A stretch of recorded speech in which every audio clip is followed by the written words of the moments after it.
बढ़ता जा रहा है और 100 से ज्यादा किसान इस वक्त जेल की सलाखों के पीछे हैं। किसानों में नाराजगी नजर आ रही है। आंदोलन और भी तेज हो सकता है। तीनों अथॉरिटी ने मिलकर नोएडा का माहौल खराब कर दिया। नाराज किसानों की मांग का समाधान नहीं हो पाया और मजबूरी में किसानों को आंदोलन खड़ा करना पड़ा। उचित मुआवजा नहीं मिलने से किसानों का गुस्सा फूट पड़ा और किसान नेता जेल में डाल दिए गए, लेकिन मामला बढ़ता हुआ नजर आ रहा है।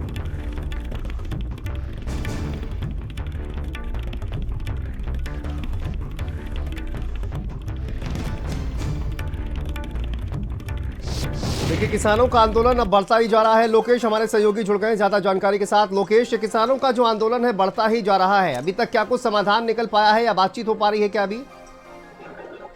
देखिए, जब किसानों का आंदोलन हुआ था, उन्होंने दिल्ली बॉर्डर गिरने की चेतावनी दी थी, तो उस दिन तमाम अफसर, चाहे वो नोएडा अथॉरिटी के हो, ग्रेटर नोएडा अथॉरिटी को या फिर यमुना प्राधिकरण के, ये तीनों वहां पर पहुंचे और उन्होंने मान मनोबल किया और ये कहा कि इस मामले का जल्द से जल्द समाधान किया जाएगा और उन्हें रास्ते से हटा दिया गया। लेकिन उसके बाद अगले ही दिन उन सभी किसानों को जबरदस्ती वहां से हटाया गया और सबको एक एक करके जेल में डाला गया। अभी भी जो इस आंदोलन से जुड़े हुए प्रमुख किसान नेता हैं, चाहे वो जो प्रमुख किसान नेता, वो सभी जेल में हैं और लगातार इस बात का उनमें विरोध होता जा रहा है कि आपके किसान नेताओं को तो भीतर डाल दे, फिर बातचीत का दौर कहाँ से शुरू होगा।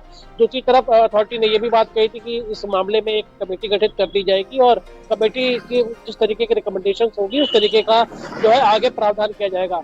किसानों की साफ तौर पर 3 मांगे थी कि जो डेवलप प्लॉट है 5% उनको दिया जा रहा था, उनको 10% दिया जाए और मुआवजा बढ़ा करके दिया जाए।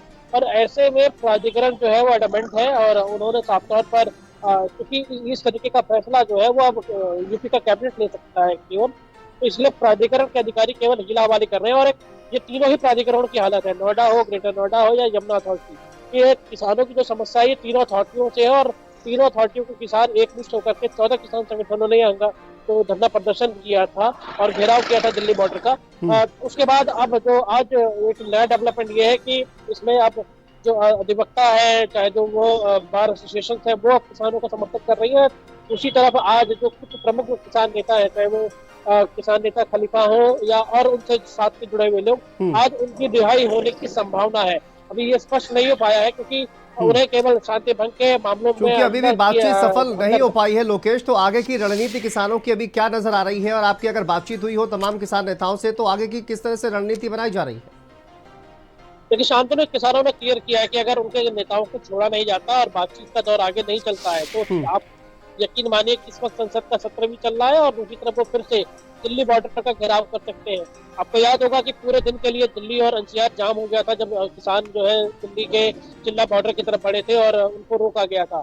तो इस तरीके की परेशानी फिर से आ सकती है और किसानों ने साफ किया है कि आंदोलन और तेज होगा और अलग अलग जो संगठन है किसानों के, वो इस मामले में इनके जो मांग है उनके साथ खड़े हैं, उनका कंधे से कंधा मिलाकर खड़े हैं। तो आने वाले समय में प्राधिकरणों की और समस्या बढ़ सकती है और अगर बातचीत का दौर और जो एक जो उनकी मांग है, अगर उनके ऊपर कोई सहमति या विचार नहीं किया जाता तो आप यकीन मानिए कि आने वाले समय में ये आंदोलन और ज्यादा उग्र रूप ले सकता है।